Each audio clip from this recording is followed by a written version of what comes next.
हरे कृष्णा। भगवत गीता के 16वें अध्याय में आपका स्वागत है। तो इस अध्याय का नाम है देव असुर साधन विभाग योग या देवी और असुरी स्वभाव। ठीक है, तो हमने जैसे देखा था ना कि जब 13वें अध्याय से हमने शुरू किया तो हमने ज्ञान योग प्रधान जो सेक्शन है, जो भाग है भगवत गीता का, उसको पढ़ना शुरू किया। और किस तरीके से हम देखते आ रहे हैं कि 13वें अध्याय, 14वें अध्याय, 15वें अध्याय में कितना प्रैक्टिकल, कितना व्यवहारिक ज्ञान दिया भगवान ने, जो हम अपनी जिंदगी से रिलेट कर सकते हैं। तो 14वें अध्याय में भगवान ने क्या बताया था कि प्रकृति के 3 गुण होते हैं, है ना, सत्वगुण, रजोगुण, तमोगुण, और किस तरीके से हम इन गुणों में बंध जाते हैं। और फिर भगवान ने ये भी बताया था कि कैसे हम इन गुणों से मुक्त भी हो सकते हैं। ठीक है, तो जब प्रॉब्लम भगवान बताते हैं ना कि क्या प्रॉब्लम है, तो सॉल्यूशन भी बताते हैं। फिर 15वें अध्याय में जो कल हमने क्या देखा कि जो इन 3 गुणों से मुक्त हो जाता है, जो इसके ऊपर उठ जाता है, उसकी क्या गति होती है ना। तो हमने क्या देखा था कि वो भगवान के धाम जाता है। अब ये जो 16वां अध्याय है, इसमें हम क्या देखेंगे, दैवी और आसुरी गुण। तो आपको नाम से समझ में आ रहा होगा ना कि हमारे अंदर दोनों गुण होते हैं ना, हर मनुष्य में दोनों होते हैं, दैवी और आसुरी। दैवी यानी अच्छे गुण, आसुरी यानी खराब गुण। तो कैसे पता चलेगा कि कोई भगवान के धाम जाने के बाद उसका योग्य है कि नहीं। ठीक है, भगवान के धाम जाने के वो योग्य है कि नहीं, हमें कैसे पता चलेगा। तो इसी तरीके से पता चलेगा कि अगर कोई दैवी गुण में है तो वो भगवान के धाम जाएगा, अगर कोई आसुरी गुण में है तो वो नहीं जा पाएगा। ठीक है ना। तो अगर कोई दैवी गुण में है, जो हमारे अंदर का दैवी गुण है, तो हम भक्ति में आगे बढ़ते रहते हैं। ठीक है, और जैसे ही हमारे अंदर आसुरी गुण आते हैं तो हम भक्ति से दूर होते जाते हैं। तो इस बात से भी आपको पता चल सकता है। ठीक है, अब ये हमारे ऊपर है कि हम किस प्रवृत्ति को पोषण देते हैं। तो हमारे अंदर दोनों प्रवृत्तियां हैं, दैवी प्रवृत्ति और आसुरी प्रवृत्ति। पर ये सिर्फ हमारे ऊपर निर्भर करता है कि हम किस प्रवृत्ति को पोषण देते हैं। ठीक है ना, आसुरी प्रवृत्ति को या दैवी प्रवृत्ति को। तो देखिए, जैसे कि एक जब आग लगती है तो उसमें से धुआं उठता है ना। तो अगर हम धुएं में फूंक मारते हैं तो क्या होता है, धुआं फैलता है और आग कम होती है। पर यही अगर हम आग में फूंक मारें तो धुआं कम होता है और आग फैलती है। तो इसी तरह है, अगर हम दैवी गुणों का पोषण करेंगे तो दैवी गुण बढ़ेंगे, पर अगर हम आसुरी गुणों का पोषण करेंगे अपने अंदर तो आसुरी गुण बढ़ेंगे। ठीक है, तो अगर हमें भगवान की भक्ति करनी है तो हमें अपने अंदर दैवी गुण लाना होगा, इसकी बहुत आवश्यकता है। ऐसा क्यों है, क्योंकि भगवान जो है वो दैवी गुणों से युक्त है। तो उनकी सेवा करने के लिए भी हमें अपने अंदर दैवी गुण लाने होंगे। हम आसुरी गुणों से भगवान की सेवा नहीं कर सकते। ठीक है, तो वो कौन से दिव्य गुण है, वो कौन से दैवी गुण है, हम इस अध्याय में आगे हमें भगवान बताएंगे। ठीक है, तो हम आगे देखते हैं। तो आपको समझ में इस अध्याय में क्या आने वाला है। श्री भगवान उवाच अभयं सत्वशं शुद्धिर ज्ञानयोगा व्यवस्थिता दानं दमश्च यज्ञश्च सोयाद्य सत्तप आर्जवम् अहिंसा सत्यं क्रोध त्याग शांतिर्पेषुणम् दया भूतेषु लोलुप्त्वम् मार्दवम् हीरचापलम् तेजः श्रमाधितिर्शौचम् अद्रोहो नातिमानता भवन्ति संपदं दैवीम् अभिजातस्य भारत। भगवान ने कहा, हे भरतपुत्र।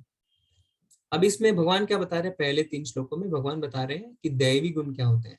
ठीक है, तो हम पूरा पढ़ते हैं, फिर हम एक एक गुण के बारे में चर्चा करेंगे। हे भरतपुत्र, निर्भयता, आत्मशुद्धि, आध्यात्मिक ज्ञान का अनुशीलन, दान, आत्मसंयम, यज्ञ परायणता, वेदाध्ययन, तपस्या, सरलता, अहिंसा, सत्यता, क्रोध विहीनता, त्याग, शांति, छिद्रावेशन में अरुचि, समस्त जीवों पर करुणा, लोभ विहीनता, भद्रता, लज्जा, संकल्प, तेज, क्षमा, धैर्य, पवित्रता, ईर्ष्या तथा सम्मान की अभिलाषा से मुक्ति, यह सारे दिव्य गुण हैं जो दैवी प्रकृति में संपन्न देवतुल्य पुरुषों में पाए जाते हैं।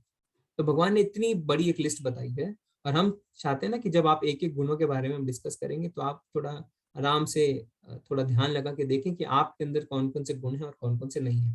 ठीक है ना। तो यहाँ पे भगवान क्या बताते हैं, सबसे पहला निर्भयता, है ना। तो जो निर्भयता है, यानी हमें डर नहीं लगता है, वो कैसे भी भक्ति से आती है। क्यों भक्ति से निर्भयता आती है, क्योंकि 7वें अध्याय में भगवान ने क्या बताया था कि मैं सबका हितैषी हूँ, मैं परम शुभ चिंतक हूँ, परम पिता हूँ। देखिए, आप जैसे ही ये बात सोचते हैं कि भगवान आपके हितैषी हैं, भगवान हमेशा आपका अच्छा चाहते हैं, तब क्या होता है, तब अगर दुर्गम से दुर्गम परिस्थिति भी आती है तो आप निर्भय रहते हैं। क्यों? क्योंकि आपके मन में ये भाव आता है कि भगवान जरूर इसको किसी ना किसी प्रयोजन से कर रहे हैं, इसमें जरूर मेरा कोई हित छिपा है, क्योंकि भगवान तो किसी का बुरा भी नहीं चाहते हैं। भगवान किसी का बुरा नहीं चाहते हैं ना, वो तो खुद ही कहते हैं कि मैं सबका परम पिता हूँ। ठीक है। तो जैसे ही आप इस बात को मान लेते हैं, वैसे ही आपको समझ में आ जाता है कि आपको डरने की आवश्यकता नहीं है। तो चाहे परिस्थिति प्रतिकूल हो या अनुकूल, कोई भी परिस्थिति हो, हमें डरने की आवश्यकता नहीं है। जैसे कि भौतिक स्तर पे अगर समझे, तो हम क्या बोलते हैं कि अगर किसी के परिवार में किसी का दोस्त कोई आईपीएस ऑफिसर है, आईएएस ऑफिसर है या पुलिस में है, तो हम क्या बोलते हैं कि हमें डर नहीं लगता है ना, हमें हमारे मन में थोड़ा कंफर्ट आ जाता है कि अरे कुछ होगा तो हम हमारे पास तो कोई ना कोई है ना। इसी तरह भगवान कहते हैं मैं तो सबके पास हूँ। ठीक है। आप देखिए जैसे विभीषण है ना, कैसे असुरों के बीच में रह के, लंका में रह के उसने भगवान की भक्ति करी, क्योंकि वो निर्भय था, उसको पता था कि भगवान मेरा कल्याण जरूर करेंगे। प्रहलाद महाराज है, उनके उनके खुद के पिता इतने बड़े उनके दुश्मन बने हुए थे, पर वो निर्भय थे। क्यों? क्योंकि उनको भगवान पे संपूर्ण विश्वास था कि भगवान जो है वो परम पिता है, वो मेरा बुरा चाह ही नहीं सकते। पर अंत में यह हमेशा साबित होता है, जो भगवान पे पूरी तरह विश्वास करता है ना, भगवान हमेशा उसकी सहायता करता है। यह अंत में प्रूव होता ही होता है। ठीक है। फिर क्या? आत्मशुद्धि। आत्मशुद्धि मतलब आत्मा की शुद्धि, प्योरिफिकेशन ऑफ द सोल। ठीक है। तो इस कैसे होता है? श्रवण से, यानी सुनने से और कीर्तन करने से। ठीक है। नाम जप करने से हमारी आत्मा धीरे धीरे शुद्ध होती है। तो क्या है, भगवान के पास हम तभी जा सकते हैं ना, हम तभी उनकी सेवा कर सकते हैं जब हम अपनी आत्मा को शुद्ध कर लें। अब कोई कह सकता है कि हम भगवान को भोग क्यों लगाएं, हम भगवान को ये दान क्यों करें, ऐसा क्यों करें, है ना। देखिए बात तो सही है, भगवान को तो किसी चीज की आवश्यकता है नहीं, भगवान तो क्या है, भोक्ता राम है ना, बोलते हैं मैं आत्मा राम, आराम से, मेरे को किसी चीज की कोई आवश्यकता नहीं है ना। पर क्या होता है, हमें भगवान ये सेवा इसलिए देते हैं जिससे हम शुद्ध हो सके। अब जैसे गंगा स्नान करके हम गंगा जल लेके गंगा को ही अर्पित करते हैं ना, तो ऐसा थोड़ी कि गंगा जी को हमने कुछ दे दिया, पर जब हम ऐसा करते हैं तो हमारी आत्मा की शुद्धि होती है। ठीक है। फिर क्या है? आध्यात्मिक ज्ञान का अनुशीलन। तो भक्त जो है ना, वो भगवान के बारे में हमेशा जानना चाहता है। जैसे हम बताते हैं ना, हम इससे अगर किसी को चाहते हैं तो हम क्या बोलते हैं, और बताओ इसके बारे में, और बताओ। क्यों? क्योंकि जब तक हम किसी के बारे में ज्यादा से ज्यादा नहीं जानते, तब तक हम उससे प्रेम नहीं कर पाते। तो इसीलिए भक्त जो है वो हमेशा भगवान की लीलाएं सुननी चाहता है, उनकी स्तुति सुनना चाहता है, उनकी महिमा सुनना चाहता है ना। भगवत गीता पढ़ना चाहता है, भागवतम पढ़ना चाहता है, दूसरों से सुनना चाहता है भगवान के बारे में। जैसे देखिए, हम किसी का अगर भौतिक जीवन में ख्याल रखते हैं तो क्या, अच्छा हम उसका बर्थडे याद रखते हैं, उसको विश करते हैं, उसके एनिवर्सरी याद करते हैं ना, इससे क्या होता है, हमारा संबंध और गहरा होता है ना। तो इसी तरह जो भगवान के साथ हमारा संबंध है, हमें उसे गहरा करना है। ठीक है ना। उसके लिए हमें भगवान के बारे में और जानना है। फिर क्या? दान। ठीक है। तो दान जब करते हैं ना, तो दान तो प्राय सभी लोग करते हैं, पर क्या फर्क है कि जो दैवी प्रकृति के लोग होते हैं वो बिना आसक्ति के दान करते हैं। वो ये नहीं सोचते हैं कि मैंने ये दान किया है, मेरा मेरा धन, ठीक है, नहीं। वो ये सोचते हैं कि मेरा फर्ज है, भगवान ने मुझे लक्ष्मी दी है तो उस लक्ष्मी का प्रयोग करके मैं दान कर रहा हूँ। ठीक है। तो सारी चीज भगवान की ही तो है, उन्हीं की सेवा में हमें लगाना चाहिए। ठीक है। सब कुछ भगवान पे निछावर करना चाहिए। और भक्त जो है वो क्या करता है, वो तो अपनी आत्मा भी भगवान पे निछावर कर देता है, क्योंकि उसको सब समझ में आता है कि उसका कुछ नहीं है, सब कुछ भगवान का ही है। फिर आत्म संयम। आत्म संयम का अर्थ होता है यहाँ पे कि जो इंद्र विषय की चीजें हैं ना, उनका परित्याग। सिर्फ उतना ही करना जितना इस शरीर को चलाने के लिए आवश्यक है, बाकी का त्याग कर देना। फिर क्या? यज्ञ परायणता। ठीक है ना। अब कलयुग में देखिए, पवित्र नाम का जो जप है उसी को यज्ञ कहा गया है, नाम संकीर्तन। क्योंकि हमारे लिए तो बाकी अग्नि जला के, मंत्रोच्चारण करके, पूरे शुद्ध सामग्रियों के साथ यज्ञ करना संभव भी नहीं है, और वो कलयुग में मना भी है। कलयुग का यज्ञ क्या है? नाम संकीर्तन। भगवान ने खुद कहा है ना कि जितने समस्त प्रकार के यज्ञ हैं उसमें मैं हूं, नाम जप। ठीक है। फिर वेदाध्ययन। वेदाध्ययन मतलब वेदों का अध्ययन, तो भगवान को जानना। ठीक है ना। अब वेदों के थ्रू ही हम भगवान को जान पाते हैं। ठीक है। इसलिए जितना वेदाध्ययन करेंगे हम भगवान को उतना जानेंगे। फिर क्या? तपस्या। ठीक है। तपस्या जो है ना, वो अगले अध्याय में और डिटेल में हम पढ़ेंगे। पर तपस्या तीन तरीके की होती है, मन मन की, कर्म की और वचन की। तो मन की तपस्या क्या है? भगवान में हमें हमेशा जब अपने मन को लगाते हैं तो उसको बोलते हैं मन की तपस्या। कर्म की तपस्या नहीं, अपने जितने कर्म है उनको भगवान में लगाना, भगवान के लिए कार्य करना। और वचन की यानी वाणी से भगवान का प्रचार करना, है ना, उनका संकीर्तन करना उसको। तो ये तीन तरह की तपस्या हुई। हम आगे अध्याय में और अच्छी तरह पढ़ेंगे इसके बारे में। फिर क्या है, सरलता। तो भक्त जो होता है ना, उसका जीवन बड़ा ही सरल होता है। क्यों? क्योंकि वो वक्त, अपना जो समय है वो बचाना चाहता है। जितना समय बच जाए उतना भक्ति कर पाता है, उतना भगवान के विषय में और ज्यादा स्मरण कर पाता है, और ज्यादा कीर्तन कर पाता है। अगर ये वो अपने जीवन को थोड़ा कॉम्प्लेक्स कर लेता है ना, जैसे आज के दिन हम कर लेते हैं कि हमें एक फुर्सत ही नहीं है किसी चीज की, ठीक है, तो उससे क्या होता है, हम समय ही नहीं निकाल पाते हैं भक्ति के लिए। और जितना हम सरल रहेंगे उतना हम समय निकाल पाएंगे। अहिंसा। अहिंसा मतलब सभी जीवों को भगवान का अंश समझना, उसको अहिंसा कहते हैं। ठीक है, अगर हम भगवान का अंश समझेंगे ना सबको, तो खुद ब खुद हम देखेंगे नॉन वायलेंट है ना, हम सब जीवों को भगवान का अंश समझना चाहिए हमें। फिर क्या है, सत्यता। सत्यता मतलब होता है कि शास्त्रों के वचनों को ज्यों का त्यों बोलना। तो ऐसा नहीं कि हम मन गढ़न तोड़ मरोड़ के अपने हिसाब से मैनिपुलेट करके बताएं कि भगवत गीता में क्या लिखा है। ठीक है, ये बहुत लोग कर रहे हैं ना आजकल, जैसे हमने पहले बताया था कि 800 टीकाएं हैं भगवत गीता पे, बट सब अपने अपने हिसाब से अपनी बुद्धि का इस्तेमाल करके। पर जो प्रभुपाद जी ने जो टीका लिखा है वो क्या है, यथारूप, यानी एज इट इज। तो भक्तों की ये निशानी होती है, वो सत्य बोलते हैं हमेशा, सत्यता। क्रोध विहीनता। तो क्या है कि इंद्र तृप्ति के विषय में क्रोध नहीं आता। तो ऐसा नहीं कि मुझे ये नहीं मिला तो मुझे क्रोध आ गया। जैसे हम होते हैं ना, मम्मी ने चॉकलेट नहीं दिया तो बच्चों को गुस्सा आ गया, है ना, बॉस ने प्रमोशन नहीं दिया तो हमें गुस्सा आ गया, होता है ना हमारे साथ। तो इंद्र तृप्ति की चीजें हैं, उसके लिए क्रोध नहीं आता है कभी भी। किसको? जिसके अंदर दैवी प्रकृति होती है। हाँ, पर भगवान की सेवा में थोड़ा क्रोध आ सकता है। जैसे क्या, हनुमान जी, है ना, वो क्रोध में ही तो लंका को जला के आए थे ना। तो वो जो क्रोध है वो जायज है। और भगवान जी ने तो खूब, राम जी ने उनको कितनी तारीफ की थी कि आपने बहुत अच्छा काम किया है ना, लंका जला के आए। फिर क्या है, त्याग। ठीक है ना, अब त्याग का अर्थ ये है, ऐसे ये नहीं है कि आप सब कुछ छोड़ छाड़ के चले जाए, नहीं। जो हमने पहले बताया था, युक्त वैराग्य, यानी सब चीजों को भगवान की सेवा में लगाना।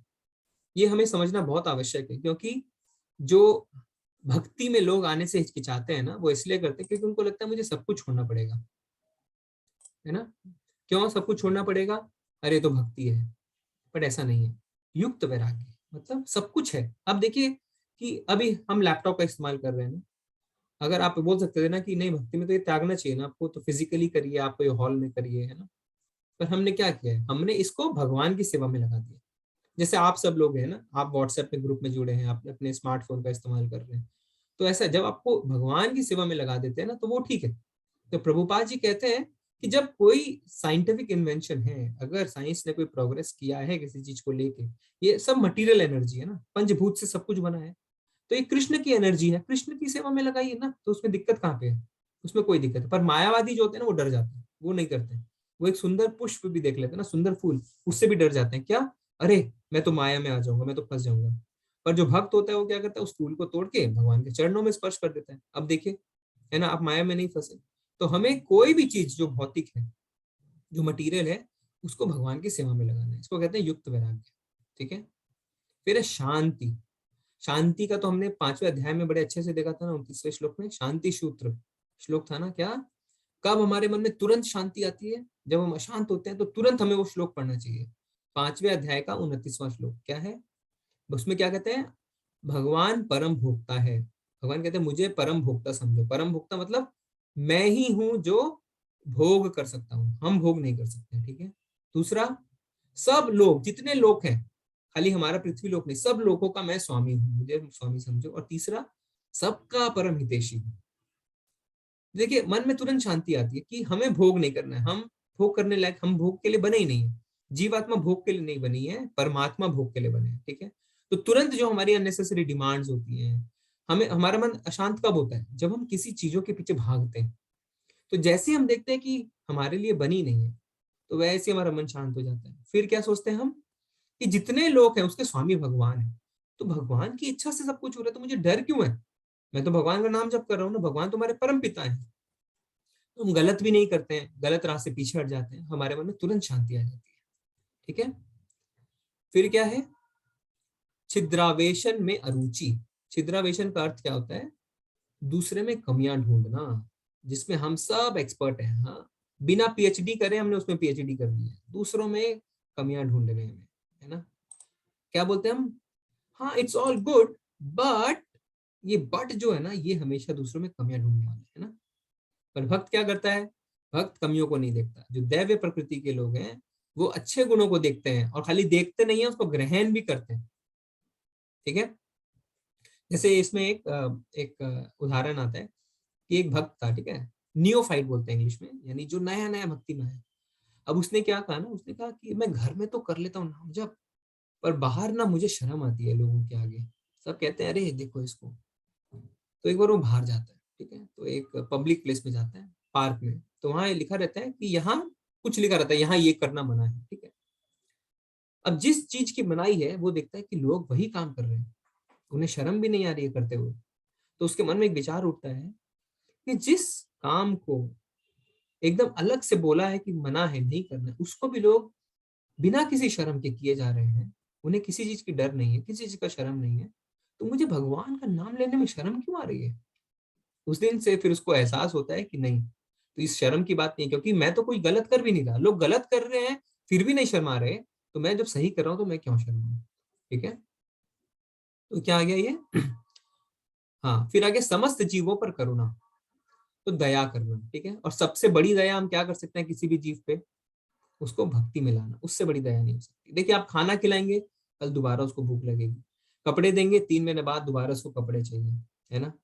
आप कुछ भी करेंगे उसको दोबारा चाहिए, पर एक बार अगर आप उसको भक्ति दे देंगे, एक बार उसको भगवान का नाम दे देंगे, तो फिर आपको उसके लिए दोबारा चिंता करने की आवश्यकता नहीं है। हाँ कि ना, मानते हैं ना आप इस बात को। आप कोई भी मटेरियल चीज देंगे, हमेशा उसको दोबारा देनी पड़ेगी, पर अगर आप उसको क्या देंगे, भगवान का नाम देंगे, भगवान की भक्ति देंगे, तो फिर क्या है, फिर उसकी चिंता आपको दोबारा नहीं करनी है ना। ठीक है। यही सबसे बड़ी दया है जो हम कर सकते हैं लोगों पे। फिर क्या है, लोभ विहीनता। लोभ विहीनता मतलब लालच नहीं होना चाहिए बिल्कुल भी किसी चीज को लेके। भद्रता, यानी सबसे अच्छा व्यवहार करना चाहिए। ठीक है। लज्जा, लज्जा में जैसे क्या है कि हमें तिनके की तरह, है ना, घास का जो एक छोटा सा ब्लेड होता है, छोटा सा तिनके की तरह तुच्छ समझना चाहिए कुछ। कितनी बार लोग दबाते हैं पर फिर भी वो फिर उठ जाता है, फिर दबाते हैं फिर उठ जाता है, तो उस तरह हमें होना चाहिए, भगवान के तुच्छ सेवक की तरह। ठीक है। उससे हमारा अहंकार खत्म होता है। फिर क्या है, संकल्प। ये थोड़ा जरूरी है। देखिए, संकल्प में क्या होता है ना कि हमारी भक्ति में संकल्प शक्ति जो है वो बहुत स्ट्रांग होनी चाहिए, दृढ़ होनी चाहिए किसी भी चीज को लेकर। जैसे आप पढ़ाई कर रहे हैं ना, कोई अगर MBA कर रहा है, उसको IIMs में एडमिशन लेना है, तो कितनी दृढ़ता के साथ वो प्रिपेयर करता है कि 99% चाहिए मुझे, है ना। या कोई चार्टर्ड अकाउंटेंसी कर रहा है, तो CA फाइनल में उसको दृढ़ता चाहिए ना। एक बार फेल होता है, 2 बार फेल होता है, पर दृढ़ता रहती है ना, तभी तो वो आगे निकल पाता है। तो इसी तरीके से हमारे जो भक्ति का मार्ग है उसमें भी हमें दृढ़ता चाहिए, है ना। सवेरे हम नहीं उठ पाएंगे, नहीं कर पाएंगे, तो फिर वैसा नहीं, दृढ़ संकल्प होना चाहिए कि कुछ भी हो जाए मैं सवेरे जल्दी उठूंगा, ब्रह्म मुहूर्त में उठूंगा। ठीक है। फिर क्या, तेज। तेज यानी बुद्धि तेज होती है। देखिए, दैवी प्रकृति के लोगों का ना, जैसे आप भगवान का नाम लेते हैं तो आपकी बुद्धि अपने आप धीरे धीरे तेज होने लगती है। तो ऐसा नहीं है कि आपको कोई, आप भक्ति कर रहे हैं तो आपको कोई मूर्ख बना के चला जाएगा, नहीं। भगवान खुद ही कहते हैं कि वो थोड़ा सा चतुर हो जाता है वक्त। चतुर हो जाता है ये नहीं कि दूसरे को नुकसान पहुंचाने के लिए, बल्कि समस्याओं से निकलने के लिए। ठीक है। वो किसी भी तरीके की समस्याओं का समाधान निकाल सकता है। फिर क्या है, क्षमा। तो क्षमा के लिए तो हमने देखा ना, अम्बरीश महाराज की कहानी हमने देखी थी ना, दुर्वासा ऋषि वाली। किस तरीके से दुर्वासा ऋषि ने उनको मारने के लिए एक राक्षस को भी उत्पन्न कर दिया, पर बाद में अम्बरीश महाराज ने उन्हें क्षमा भी कर दिया, है ना। ठीक है। फिर क्या है, धैर्य। ठीक है। धैर्य मतलब पेशेंस। तो देखिए क्या होता है, कई लोग अब माला करते हैं ना, तो बोलते हैं प्रभु जी 1 महीना हो गया, मुझे तो कोई रुचि नहीं आ रही, मन ही नहीं करता है। कोई कहता है 2 महीने हो गए, 3 महीने हो गए, आनंद नहीं आ रहा है, रुचि नहीं आ रही है, ऐसा लोग बोलते हैं ना। पर देखिए, इसके लिए क्या, हमें धैर्य रखने की बहुत आवश्यकता है। क्यों, जो हमें बीमारी हुई है ना, हम बीमार हैं, हम सब बीमार हैं, भौतिकतावाद की बीमारी है हमें, है ना। इसके कारण क्या होता है, हमें स्वाद नहीं आता है, हमें आनंद नहीं आता है, तो हमें धैर्य की आवश्यकता है। जैसे आप जब बीमार होते हैं तो आप क्या लेते हैं, दवाई लेते हैं। अब दवाई लेते लेते ठीक होते हैं, ऐसा थोड़ी कि पहले ठीक हो जाएंगे फिर दवाई लेंगे, ऐसा नहीं करते ना। तो हम सब अभी बीमार हैं, और हमारी दवाई क्या है, भगवान का नाम।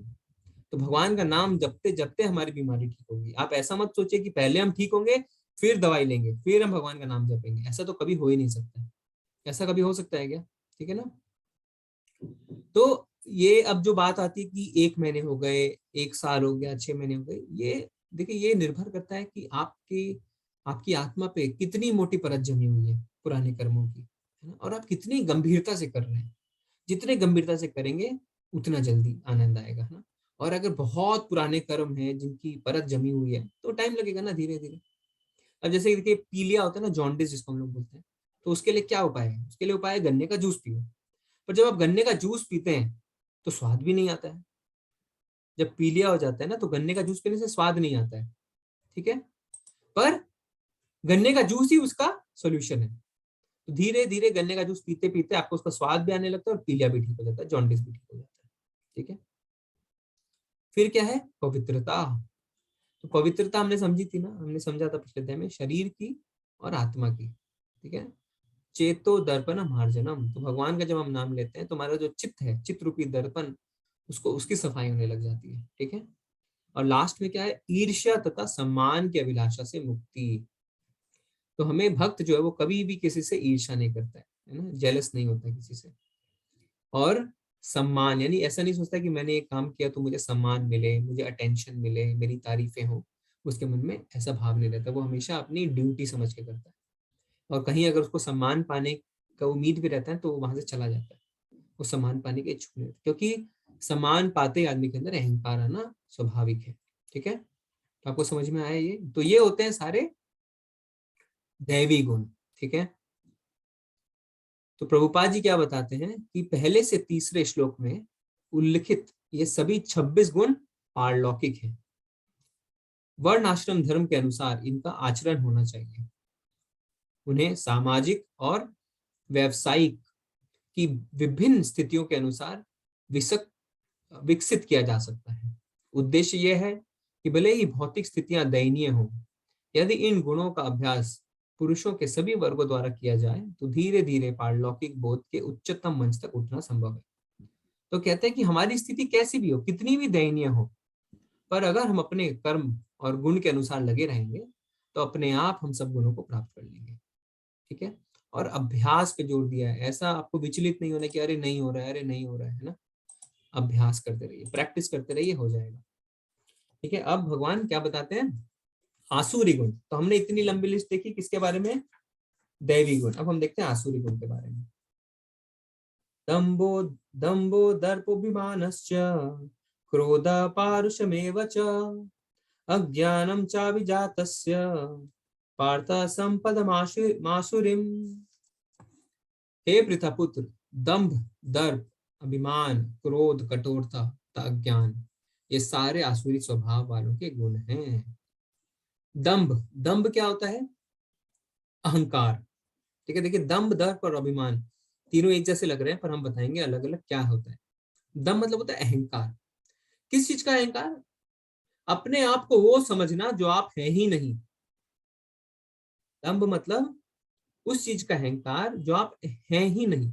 जैसे रावण, हिरण्यकश्यपु, उन्होंने खुद को भगवान कह दिया, तो वो भगवान है ही नहीं और कहते हैं मैं भगवान हूं, तो उसको बोलते हैं दम्भ। जैसे हम बोलते हैं ना, हमें कुछ नहीं आता है, फॉर एग्जाम्पल, हाँ हाँ हाँ मेरे को आता है, हाँ मैं कर लूंगा, तो उसको बोलते हैं दम, यानी जो नहीं आता है उसका अहंकार, जो आप है ही नहीं उसका अहंकार।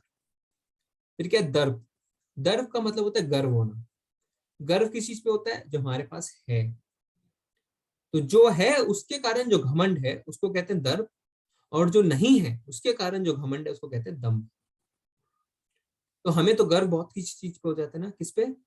अपनी सूरत पे, अपने रंग पे, अपनी बनावट पे, अपने ज्ञान पे, अपने पैसे पे, अपने घर पे, अपनी गाड़ी पे, अपने मोहल्ले में, अपने बालों पे, और ना जाने किस किस चीज पे हमें गर्व है, किस किस चीज पे, लिस्ट खत्म ही नहीं हो सकती है ना। तो ये जो है ना, ये किसकी निशानी होती है? आसुरी लोगों की। ये भगवान कह रहे हैं इसको, ठीक है, कि हमें अगर गर्व है जो है हमारे पास उसके लिए, तो वो आसुरी लोगों की निशानी है। फिर क्या? अभिमान। अभिमान क्या होता है? प्रशंसा की अपेक्षा। कोई तो मेरी तारीफ कर दे, कोई तो मेरी प्रशंसा कर दे, उसको बोलते हैं अभिमान। हर जगह जहां वो जाएगा वहीं उसको प्रशंसा चाहिए, पर ऐसा तो संभव नहीं है ना। फिर जब ऐसा नहीं होता है तो क्या होता है? वो क्रोधित हो जाता है, और क्रोधित होता है तो आसुरी स्वभाव दिखाने लगता है। जहां उसकी तारीफ नहीं हुई वहां पे क्रोध आ गया, और फिर वो आसुरी स्वभाव दिखाने लगता है। जैसे प्रजापति दक्ष आप सब जानते हैं ना, उनको हर जगह सम्मान चाहिए था, शिव जी से भी सम्मान चाहिए था, पर जब नहीं मिला तो क्या हुआ आप सबको पता है ना। फिर क्या है, क्रोध। क्रोध क्या है, छोटी मोटी बातों पे क्रोध करना, ठीक है ना। और फिर क्या है, हमने वो साइकिल देखा था ना, क्या, फिर क्रोध से क्या होता है, सम्मोहित हो जाता है, फिर बुद्धि का नाश होता है, फिर पतन हो जाता है। तो क्रोध जो है ना वो बहुत खतरनाक चीज है, बहुत खतरनाक। ठीक है, हम बहुत अपने डे टू डे लाइफ में बहुत इजी लेते हैं एंगर बस्ट, पर क्रोध बहुत खतरनाक है। क्रोध आपके जीवन का तहस नहस कर सकता है। ठीक है, फिर क्या है, कठोरता। तो कठोरता मतलब सबको कटु वचन बोलना, बहुत गंदा बोलना, किसी से ठीक से बात नहीं करना, ठीक है ना, हर समय मुंह में गाली गलौज रखना, ठीक है ना। जैसे शिशुपाल, देखिए कितना भगवान को उसने कितने कटु वचन बोले, भगवान ने उसको रोका भी पर वो माना नहीं। ठीक है, तो जो असुरी लोग होते हैं वो कठोर भी होते हैं, उनकी वाणी बहुत गंदी होती है। तथा अज्ञान, ठीक है, अज्ञान क्या हो गया कि शास्त्र पता है, शास्त्र पता है पर उनका खंडन करते हैं। ठीक है ना, वो भगवान का खंडन करते हैं। जैसे रावण है ना, रावण को तो पंडित बोलते थे कितने लोग, शास्त्र पता है पर क्या बोलते हैं, मैं भगवान हूं, तो उसको बोलते हैं अज्ञान। ठीक है ना, वो भगवान को नहीं मानना चाहते। तो क्या बताया भगवान ने, दंभ, दर्प, अभिमान, क्रोध, कठोरता तथा अज्ञान, ये सारे आसुरी स्वभाव वाले लोगों के गुण हैं। ठीक है, फिर आगे क्या बताते हैं भगवान, दैवी संपद विमोक्षाय निबंधाय असुरमता मासु च संपदम देवीम अभिजातोसी पांडवा। दिव्य गुण मोक्ष के लिए अनुकूल है और आसुरी गुण बंधन दिलाने के लिए। हे पांडुपुत्र, तुम चिंता मत करो क्योंकि तुम दैवी गुणों से युक्त होकर जन्मे हो। ठीक है, तो क्या भगवान ने बताया कि अगर भगवत धाम जाना है हमें तो सेवा अच्छे से करनी है, तो उसके लिए हमारे अंदर दैवी गुण होने चाहिए। ठीक है, दैवी गुण कब आएंगे, जब हम प्रकृति के 3 गुणों से ऊपर उठ जाएंगे। आसुरी गुण से और ज्यादा फंसते जाएंगे, है ना। अगर हम, हमें बहुत क्रोध आता है, हम दम है, हमें अहंकार है, तो हम और फंसते जाएंगे। ठीक है, तो जी म्यूट कर दीजिए एक बार सबको। ठीक है, तो हमें ये देखना है कि हमारे अंदर कौन से गुण। अर्जुन को क्या बोलते हैं, माँ सुचा, मतलब डरो मत अर्जुन। ठीक है, भगवान जब आते हैं ना तो पूरा अपनी पार्षदों के साथ आते हैं, जब लीला करने आते हैं। ठीक है, इसलिए भगवान क्या कहते हैं अर्जुन को कि तुम्हें डरने की आवश्यकता नहीं है, तुम जन्म से ही, कि मैं म्यूट कर देता हूँ सबको एक बार।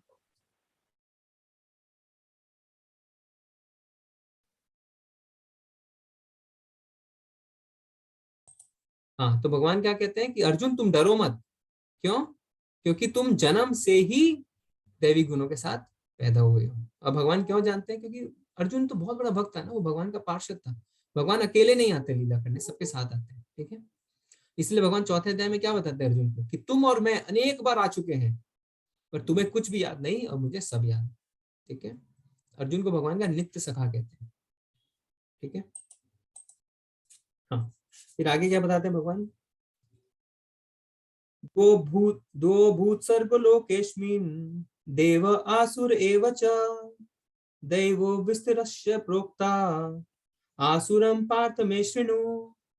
हे पृथापुत्र, इस संसार में सृजित प्राणी 2 प्रकार के हैं, दैवी तथा आसुरी। मैं पहले ही विस्तार में तुम्हें दैवी गुण बतला चुका हूँ, अब मैं आसुरी गुणों के बारे में तुमको बताता हूँ। ठीक है, क्या हुआ कि इसमें भगवान बताते हैं कि देखो इतनी लंबी लिस्ट मैंने दे दी है तुम्हें, किसकी, अच्छे गुणों की, दैवी गुणों की, पर अब मैं तुम्हें आसुरी गुणों के बारे में बताने जा रहा हूँ। तो भगवान क्या बताते हैं, प्रवृत्तिम च निवृत्तिम च जनाना विदुरासुरा ना शौचम नापि नापि चाचारो ना सत्यम तेषु विद्यते। जो आसुरी हैं वे यह नहीं जानते कि क्या करना है और क्या नहीं करना है, उनमें ना तो पवित्रता, ना उचित आचरण और ना ही सत्य पाया जाता है। ठीक है, तो पहले क्या बताते हैं आसुरी लोगों के लिए, कि अज्ञान में होते हैं हमेशा, क्या सही क्या गलत कुछ नहीं पता है। क्यों, क्योंकि वो अपने आप को शरीर मानते हैं। ठीक है, तो वो क्या करते हैं, जिससे उनको खुशी मिले बस वही वही करना है, जिससे खुशी मिले और वही करना, कुछ नहीं करना। जो उनके लिए सही वही सही, बाकी सब गलत। इधर माई वे और हाईवे बोलते हैं ना, जो खुद के लिए सही बस वही सही। और पवित्रता, बाहर से तो देखिए हो सकता है कि बहुत अच्छे लगे, बहुत अट्रैक्टिव लगे, पर पवित्रता क्या है, मन और आत्मा की शुद्धि नहीं होती उनकी। ठीक है, वो क्या करेंगे, ऐसे तो हाथ जोड़ के खड़े रहेंगे सबके आगे, पर जब उन पे आती है तो फिर वो अपने आसुरी स्वभाव दिखाते हैं। ठीक है, फिर क्या बताते हैं कि व्यवहार ठीक नहीं रहता उनका, आचरण है ना, भगवान क्या बताते हैं, आचरण ना उचित आचरण ना ही सत्य पाया जाता है। तो व्यवहार उनका अच्छा नहीं रहता। तो अगर वो कुछ अच्छा व्यवहार करते भी है ना, तो जरूर अपने स्वार्थ के लिए करते हैं, अपना काम सिद्ध करने के लिए करते हैं। और जैसे ही उनका काम सिद्ध हो जाता है, वापस उनका व्यवहार आसुरी हो जाता है। और सत्य नहीं बोलते। क्यों? जिससे उन्हें लाभ होता है वो वही बात बोलते हैं, जिससे उनका लाभ नहीं तो उनको मतलब नहीं। ठीक है, तो ऐसे होते हैं आसुरी प्रवृत्ति के लोग। ठीक है, आगे क्या बताते हैं भगवान, असत्यम प्रतिष्ठम ते जगदाहु निश्वरम अपरस्पर संभूतम किमन्यत् काम हेतुकम। वे कहते हैं कि इस यह जगत मिथ्या है, इसका कोई आधार नहीं और इसका नियमन किसी ईश्वर द्वारा नहीं। उनका कहना है ये काम इच्छा से उत्पन्न होता है और काम के अतिरिक्त अन्य कोई कारण नहीं। देखिए आजकल जो नास्तिक लोग हैं ना, वो क्या करते हैं, जैसे भगवान ने कहा वैसा ही हूबहू कहते हैं। भगवान ने क्या कहा, वो क्या बोलते हैं कि इसका कोई आधार नहीं है इस जगत का, है ना, और कोई ईश्वर ईश्वर नहीं है और ये काम इच्छा से है। आपने देखा होगा ना, ऐसे नास्तिक लोग मिल जाएंगे आपके खुद के जीवन में, मिल जाएंगे जो कहते हैं, है ना, कि कोई आधार नहीं, सब मिथ्या है, सब बुलबुला है। ठीक है, खुल के जियो, कोई नहीं देख रहा है। बहुत लोग ऐसा बोलते हैं ना कि अरे कोई नहीं देख रहा है, खुल के जियो। क्यों? अपने आप को शरीर मानते हैं। शरीर मानते हैं तो उनको पता है कि शरीर का एक दिन अंत होना है। अंत होना है तो जिंदगी ना मिलेगी दोबारा, खुल के जियो आराम से। और जब आप अपने आप को आत्मा मानते हैं तो आपको पता है कि मेरे हर कर्म, अच्छे चाहे बुरे, उसका तो मुझे अकाउंट देना पड़ेगा, इस जन्म में नहीं तो अगले जन्म में, है ना। तो हमें ये पता है कि ये सिलसिला जारी रहेगा, तो हमें शुद्धि में लगना है। पर जो अपने आप को शरीर मानता है, वो सोचता है कि पूरे मौज कर लो, और फिर वो पाप कर्म में डूब जाता है। ठीक है, तो इसीलिए जो काम इच्छा तृप्ति होती है ना, यानी भोग के लिए बनी है, क्योंकि शरीर मानते हैं वो खुद को। ठीक है, ऐसे निष्कर्मों का अनुगमन करते हुए आसुरी लोग, उन्होंने जिन्होंने आत्मज्ञान खो दिया है और जो बुद्धिहीन है, ऐसे अनुपयोगी एवं भयावह कार्यों में प्रवृत्त होते हैं जो संसार का विनाश करने के लिए होता है। तो वो अपना नुकसान तो करते ही हैं, साथ में दूसरों का नुकसान करने के लिए भी कोई कसर नहीं छोड़ते हैं। ठीक है, तो ऐसे बता रहे हैं भगवान आसुरी लोगों के लिए। फिर क्या बताते हैं, कभी ना संतुष्ट होने वाले काम का आश्रय लेकर तथा गर्व के मद एवं मिथ्या प्रतिष्ठा में डूबे हुए आसुरी लोग इस तरह मोहग्रस्त होकर सदैव क्षण भंगुर वस्तुओं के द्वारा अपवित्र कर्म का व्रत लिए रहते हैं। उनका विश्वास है कि इंद्रियों की तुष्टि ही मानव सभ्यता की मूल आवश्यकता है।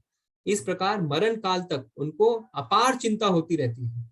वे लाखों इच्छाओं के जाल में बंद कर तथा काम और क्रोध में लीन होकर इंद्र तृप्तियों के लिए अवैध ढंग से धन संग्रह करते रहते हैं। देखिए भगवान ने कितना डिटेल में बताया कि वो सुधरने का प्रयास ही नहीं करते हैं असुरी लोग।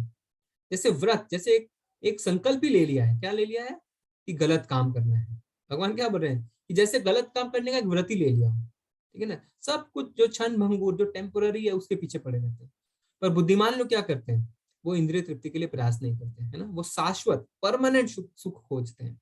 ठीक है, पर जो आसुरी लोग होते हैं वो क्या करते हैं, इंद्रिय तृप्ति के लिए धन संग्रह करते हैं, हमेशा धन इकट्ठा करते रहते हैं, गलत गलत तरीके से, गलत काम करके।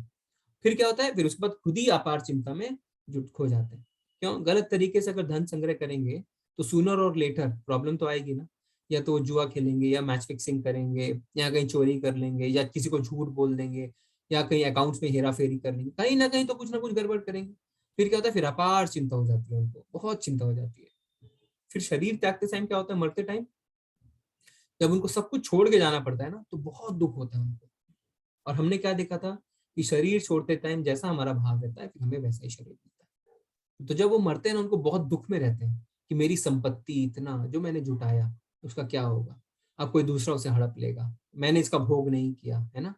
तो बहुत चिंता में रहता है। तो उसमें एक छोटी सी कहानी आती है। तो परीक्षित महाराज थे ना, तो वो जब द्वापर जब खत्म हो रहा था, कलयुग आने वाला था, आया नहीं था। तो परीक्षित महाराज जो है वो अभिमन्यु के पुत्र यानी अर्जुन के पोते। ठीक है, भगवान के बहुत ही शुद्ध भक्त, बहुत बड़े भक्त। तो इतने बड़े भक्त थे ना कि उनके राज्य में बहुत खुशियां थी, बहुत सुख था, क्योंकि सभी भक्त थे, सब भगवान का नाम जप करते थे। ठीक है, तो भगवान ने कहा है ना कि जैसा श्रेष्ठ पुरुषों का आचरण होगा, वैसा आचरण सभी का होगा, है ना, जनता का भी वैसा आचरण होगा। तो वैसा था उनके टाइम पे, वो पूरे विश्व में शांति थी उस समय। पर कलयुग को तो आना था, ये तो चक्र है। तो परीक्षित महाराज ने क्या किया, उन्होंने कलयुग से युद्ध किया, कलयुग से युद्ध किया और उसे हरा भी दिया। पर फिर कलयुग उनसे हारने के बाद बोलता है कि देखो, सतयुग हो चुका, त्रेता हो चुका, ठीक है, और द्वापर भी हो चुका, अब मेरा समय आया है महाराज, मुझे तो आना ही है। पर उसको क्या बोलते परीक्षित महाराज, नहीं, तुम मेरे राज्य में नहीं रह सकते, ठीक है। पर फिर ये भी बोलते हैं कि ठीक है, तुम, मैं एक राजा हूं, तुम मेरी शरण में आए हो, तो इस रूप में तुम रह सकते हो। वो बोलता है क्या, कलयुग बोलता है कि ठीक है महाराज, मैं आपकी शरण में हूं, पर मुझे 4 जगह चुनना है। आप, मैं आपकी शरण में आऊं तो मुझे ऐसे 4 जगह मैं चुनता हूं जहां मैं रह सकता हूँ। तो परीक्षित बोलते हैं ठीक है। तो क्या है, पहला, वहां जहां अवैध संबंध है। अब देखिए, कलयुग ने बहुत बुद्धि लगाई, ठीक है, उसने ऐसी 4 जगहों को सिलेक्ट किया जहां धर्म का नाश हो जाए। धर्म का नाश ही तो हो रहा है ना कलयुग में। तो पहला क्या, वहां जहां अवैध संबंध है, इलिसिट सेक्स, इलिसिट रिलेशनशिप। तो इससे क्या होता है, जो धर्म है ना, उसके 4 स्तंभ हैं, 4 पिलर्स, जिसपे ये धर्म खड़ा रहता है। तो पहला पिलर क्या है, पवित्रता। तो जब, जहां पे अवैध संबंध शुरू हो जाते हैं, वहां पे पवित्रता का स्तंभ गिर जाता है, ठीक है। तो पहले स्तंभ को धराशायी कर दिया कलयुग ने, पवित्रता नहीं बची। अब देखिए, हर जगह आज हमारे समाज में कितने अवैध संबंध चल रहे हैं लोगों के ना। पहले तो सुन के हम भौचक्के होते थे, बट अब तो हमें लगता है ठीक है, कॉमन सी बात है ना, अब तो हम फर्क भी नहीं पड़ता किसी के बारे में अगर हम सुनते हैं तो, ठीक है। फिर दूसरा क्या है, जहां जुआ खेला जाता है, ठीक है। तो इससे कौन सा स्तंभ जो है, सेकंड पिलर, सत्यता। क्योंकि जहां जुआ है वहां सत्यता हो ही नहीं सकती, ठीक है। तो दूसरा स्तंभ भी गिर गया। तीसरा, वहां जहां नशा हो रहा है, ठीक है, जहां नशा हो रहा है, इंटॉक्सिकेशन। तो इससे कौन सा स्तंभ गिरा, तपस्या। क्योंकि जहां लोग नशा कर रहे हैं वहां पे तो तप हो ही नहीं सकता, तपस्या कर ही नहीं सकते हैं। और फिर चौथा क्या है, चौथा जो स्तंभ गिराया कलयुग ने, वो कौन सा है, दया। तो इसलिए क्या बोलते हैं, जहां मांस का सेवन हो रहा है, जहां नॉनवेज खाया जाता है, क्योंकि जहां नॉनवेज खा रहे हैं वहां पे तो दया हो ही नहीं सकती। तो किस तरीके से चारों स्तंभ पे कलयुग ने अटैक किया, कौन कौन सा, पवित्रता, सत्यता, तपस्या और दया। और आप देखेंगे जो इस्कॉन के 4 रेगुलेटिव प्रिंसिपल्स जिसको हम बोलते हैं ना, वो इसी पे आधारित है। पहला, पवित्रता के लिए क्या बोलते हैं, नो इलिसिट सेक्स। दूसरा, सत्यता के लिए क्या बोला जाता है, नो गैम्बलिंग। तीसरा, तपस्या के लिए क्या बोला जाता है, नो इंटॉक्सिकेशन। और चौथा, दया के लिए क्या बोला जाता है, no non veg, no meat eating. तो इसी 4 स्तंभों पे इस्कॉन के 4 रेगुलेटिव प्रिंसिपल हैं, ठीक है। तो कलयुग को लगा कि वो बहुत बुद्धिमान है ना, जैसे कि हिरण्यकशिपु, देखिए हिरण्यकशिपु को क्या लगा था, मैं ना दिन में मरूं ना रात में, ना बाहर ना अंदर, ना इंसान से ना देवताओं से, ना अस्त्र से ना शस्त्र से, ना क्या क्या बोला था, क्या क्या किया। पर भगवान ने क्या लगा, 1 सेकंड लगा भगवान को, नरसिंह अवतार धारण कर लिया ना। ना इंसान ना जानवर, है ना, नखूनों से मारा, तो ना अस्त्र ना शस्त्र, ना ऊपर ना नीचे, गोद में रख के मारा, है ना, ठीक है। तो कितना समय लगता है, तो असुर लोग को लगता है कि मैं बहुत बुद्धिमान हूँ, मैं अपनी बुद्धि से सब कुछ हासिल कर सकता हूँ, पर ऐसा नहीं होता, ठीक है ना। पर अब इतना कुछ हुआ, चारों स्तंभ धराशायी हो गए, पर फिर भी भागवतम में हमें क्या बताया गया है, भागवतम में बताया गया है कि कलयुग में हम कैसे बच सकते हैं, ठीक है ना। अब ये ऋषि मुनि भी जानना चाहते थे ना, कैसे बच सकते हैं, क्योंकि कलयुग में लोगों का क्या है, आयु कम रहेगी, बुद्धि कम है, आलसी है, दुर्भागी है, उनका भाग्य ही नहीं है, झगड़ालू है, क्या कहना जाने क्या कहना। तो परीक्षित महाराज किससे पूछते हैं, सुखदेव गोस्वामी से, कि कैसे कल्याण होगा कलयुग के लोगों का। तो फिर क्या बताया जाता है उनको, केवल भगवान का नाम जप करने से ही सारे पाप खत्म हो जाएंगे।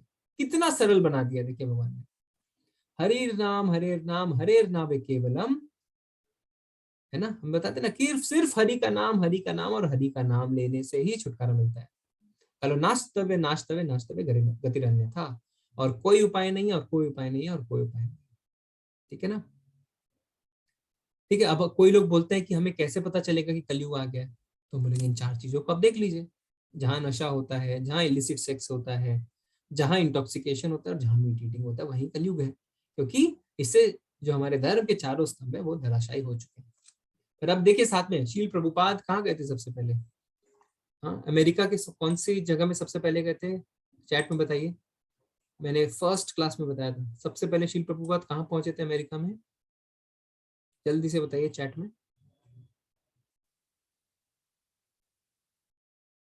किसी को पता है?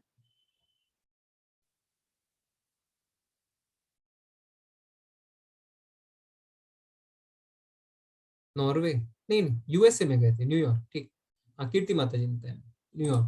तो न्यूयॉर्क गए थे ना, तो सबसे पहले न्यूयॉर्क गए थे और वहां पे लोगों को भक्त बना दिया। न्यूयॉर्क में तो ये चारों चीजें, अब देखिए ये चारों चीजें थी। Illicit relationship very common, gambling very common, intoxication तो दिन रात चाय की तरह है ना, मीट ईटिंग वेरी कॉमन। उनको तो वेजिटेरियन का मतलब ही नहीं समझ में आता है। ठीक है, तो क्या हुआ था, उन्होंने सिर्फ भगवान का नाम दिया और लोग भक्त बन गए। उन्होंने प्रूव कर दिया। देखिए शील प्रभुपाद ने प्रूव कर दिया कि जो शास्त्र में लिखा है वो सही लिखा है। वो सब ऐसी जगह गए जहां पे भक्त बनाना सबसे ज्यादा डिफिकल्ट, और वहां पे भक्त बनाया। तो फिर हम किस चीज का इंतजार कर रहे हैं? हमें तो पता है, हम तो कुछ कुछ फॉलो भी करते हैं हमारे घरों में, है ना, हमें पता है ना, हमें हमें सबको पता है कि ये चारों नहीं करना है, उनको तो पता भी नहीं था। और शास्त्रों में लिखा है कि भगवान का नाम लेना है, भगवान का नाम लेने से ये फायदा होगा। अब शील प्रभुपाद ने उसको प्रूफ भी कर दिया, तो फिर हम इंतजार क्यों कर रहे हैं? हमें तुरंत भक्ति शुरू करनी चाहिए, भगवान का नाम लेना चाहिए। ठीक है। आसुरी व्यक्ति सोचता है आज मेरे पास इतना धन है और अपनी योजनाओं से मैं और अधिक धन कमाऊंगा। इस समय मेरे पास इतना है, किंतु भविष्य में यह बढ़कर और अधिक हो जाएगा। वह मेरा शत्रु है और मैंने उसे मार दिया है, और मेरे अन्य शत्रु भी मार दिए जाएंगे। मैं सभी वस्तुओं का स्वामी हूँ, भोगता हूँ, मैं सिद्ध, शक्तिमान और सुखी हूँ। मैं सबसे धनी हूँ और मेरे आसपास मेरे कुलीन संबंधी हैं। कोई अन्य मेरे समान शक्तिमान तथा सुखी नहीं है। मैं यज्ञ करूंगा, दान दूंगा और इस तरह आनंद मनाऊंगा। इस प्रकार ऐसे व्यक्ति अज्ञानवश मोहग्रस्त होते हैं। देखिए, देख रहे हैं आप असुरी लोगों का कितना कितना अच्छा से बताया भगवान ने क्वालिटीज। वो हर समय योजना बनाते रहते ना, कि किस प्रकार से वो सोचते हैं। भगवान ने बताया कैसे मैं धन को डबल कर लूं, कैसे बिजनेस को बढ़ा लूं। कभी भी शांति से नहीं रहता, कभी सेटिस्फाइड नहीं रहता। शत्रु को मार दूंगा, पूरे विश्व पे राज करूंगा। देखिए कंस को देखिए, उसको लगा क्या कि उसने भगवान को भी मार देगा वो, पर अंत में उसकी क्या गति हुई हम सबको पता है ना। वो क्या बोलता है आसुरी व्यक्ति, मैं ही सिद्ध हूँ, शक्तिमान हूँ, मैं ही सुखी हूँ। हिरण्यकशिपु को भी ऐसा लगता था ना, हरि का नाम मत लो, मेरा नाम लो। वो ऐसा कहता था हिरण्यकशिपु, मेरा नाम लो। ठीक है। रावण को देखिए, उसके पास सब शक्ति थी, है ना। उसके पास उसका शक्तिशाली भाई था, शक्तिशाली पुत्र था, है ना, मेघनाथ और सब। पर क्या हुआ, सब मारे गए अंत में। कोई रिश्तेदार नहीं बचाना। जब मृत्यु आती है तो सब कोई काम नहीं आता है, ये हमें समझना चाहिए। ठीक है। तो अच्छे काम करते हैं वो इसलिए कि मैं भौतिक लाभ लूंगा, उनका ऐसे प्रवृत्ति करते मैं भौतिक लाभ लूँ। ठीक है ना, सबको लगे मैं अच्छा हूँ, है ना, प्रतिष्ठा मिले, शक्ति मिले। तो वो ये भी करते हैं, आप देखेंगे वो दान भी कर रहे हैं। तो जरूरी नहीं है कि सारे दान करने वाले अच्छे हैं, है ना। उनके अंदर क्या, उनको उनकी तारीफों के पुल बंधने चाहिए, उनको प्रतिष्ठा चाहिए, मान सम्मान चाहिए। तो हमें तब समझना चाहिए कि जो इस भावना के साथ दान दे रहे हैं ना, वो आसुरी लोग होते हैं। ठीक है। हम्म। आगे क्या बोलते हैं भगवान, अनेक चित्त विभ्रांता, मोह जाल समावृता, प्रसक्त काम भोगेशु, पतंती नरकेषु चौ। इस प्रकार अनेक चिंताओं से उद्विग्न होकर तथा मोह जाल में बंधकर वे इंद्रिय भोग में अत्यधिक आसक्त हो जाते हैं और नरक में गिरते हैं। ठीक है। तो चिंता से वो क्यों ग्रस्त होते हैं? क्योंकि बाद में उनको पता चलता है कि उतना जितना उन्होंने धन कमाया है सब छूट गया, कोई और ले गया। इतनी मेहनत करी मैंने और अब मैं मरने वाला हूँ, क्या होगा मेरे धन का? तो इतनी चिंता कर बैठते हैं ना। जैसे मधुमक्खी देखिए, पूरी जिंदगी निकाल देती है किस लिए, शहद इकट्ठा करने के लिए। पर बाद में क्या होता है, बाद में उसका छत टूट जाता है और कोई और ले जाता है शहद को, है ना। ठीक है। हम्म।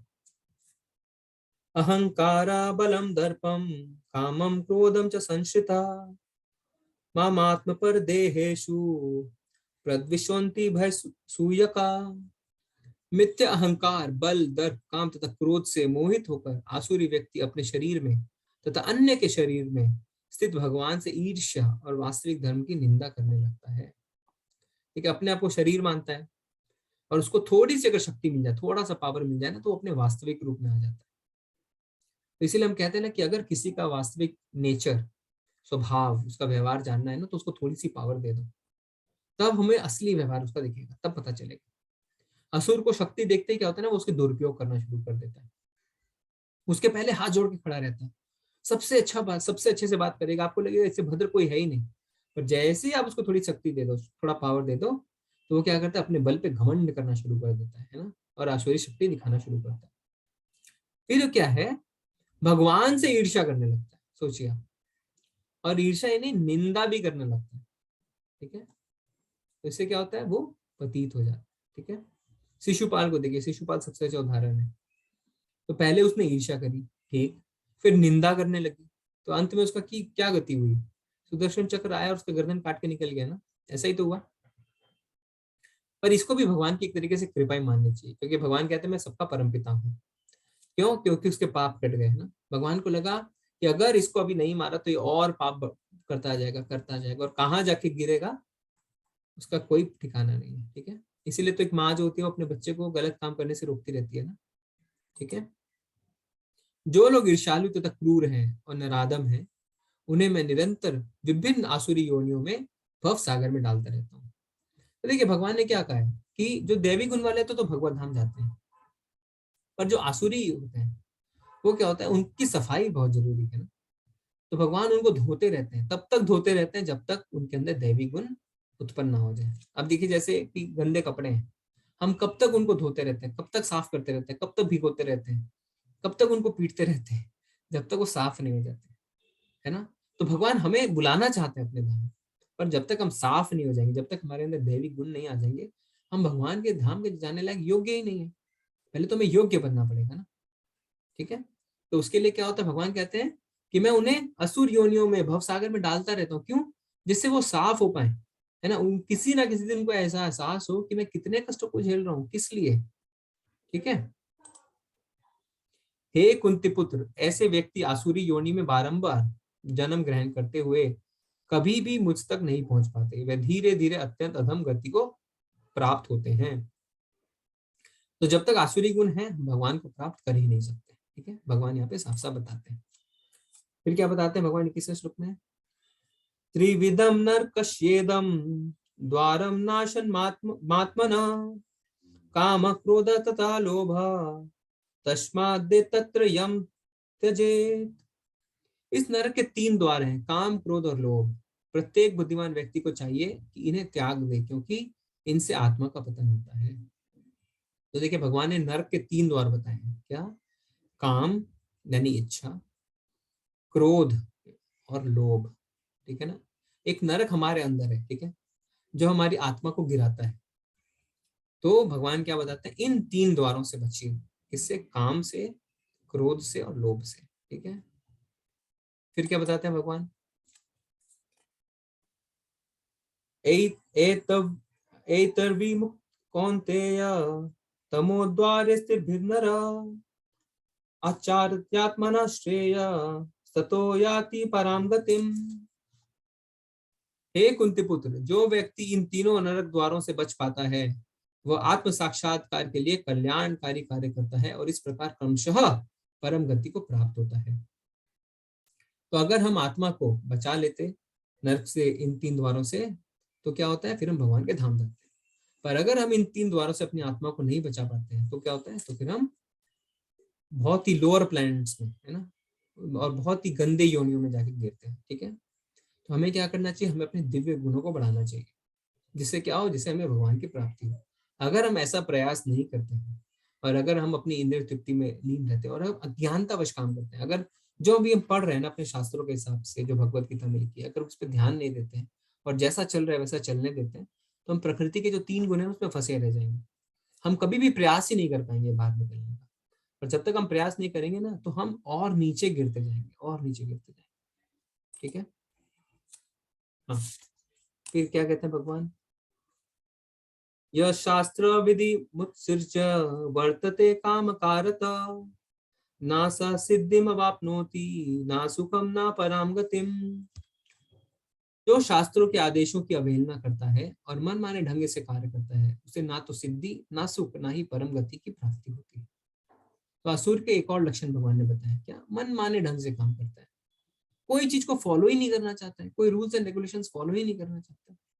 ठीक है, आप कोई उस पर रूल्स एंड रेगुलेशंस लगाएंगे तो बहुत विद्रोह करता है, बोलते मेरे मन का क्या, मुझे अपने हिसाब से करना है, आपके रूल्स एंड रेगुलेशंस में क्यों फॉलो। अरे बड़े बड़े ऋषि मुनियों ने जो है ना वो वेदों के नियमों का पालन किया है, और ऐसा करना है क्योंकि वेद भगवान ने बनाए हैं। पर अगर आप शास्त्रों की निंदा करेंगे तो आप भगवान की निंदा कर रहे हैं ना, क्योंकि शास्त्र तो भगवान ही है। ठीक है, तो जो वेद है अगर हम उनका पालन करेंगे तभी हम भगवत धाम जा पाएंगे।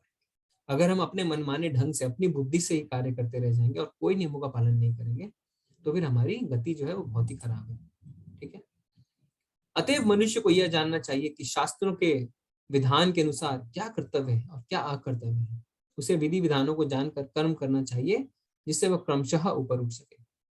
ठीक है, तो भगवान ने यहाँ पे साफ साफ बता दिया है कि जो देवी प्रकृति वाले लोग होते हैं वो शास्त्रों का पालन करते हैं, और जो नहीं होते हैं वो शास्त्रों का पालन नहीं करते। अगर हम अपनी मर्जी से काम करेंगे तो क्या होगा, तो हम नीचे गिर जाएंगे। ठीक है, इसीलिए शास्त्रों में भगवान ने क्या बोला है कि इस शास्त्रों के नियमों का पालन करो, क्योंकि अपनी बुद्धि से क्या सही क्या गलत हम नहीं बता पाएंगे ना। पर शास्त्र तो हमेशा सही है, हमेशा 100% सही है। पर हमारी बुद्धि, हम कभी कभी आगे जाके पछताते हैं ना, अरे हमने ऐसा डिसीजन क्यों लिया, अरे हमने ऐसा डिसीजन। पर अगर हम शास्त्र के हिसाब से चलेंगे ना, कभी ऐसा पछतावा होगा ही नहीं। अब जैसे आपके घर में मेहमान आते हैं, अगर आप उनकी सेवा करना चाहते हैं, उनसे आपने पूछा नहीं करा नहीं और आपने बहुत अच्छा व्यंजन बनाया, और फिर वो आके क्या बोलते हैं, अरे मैं तो लहसुन प्याज खाता ही नहीं, आपका सारा बनाया हुआ व्यर्थ हो गया, या मुझे तो नट्स से एलर्जी है, फिर वो आपका बनाया हुआ। तो क्या होता है, तो आपको उनसे पूछना चाहिए हम आपकी सेवा कैसे करें, तो उससे और अच्छे से हम काम कर सकते हैं ना।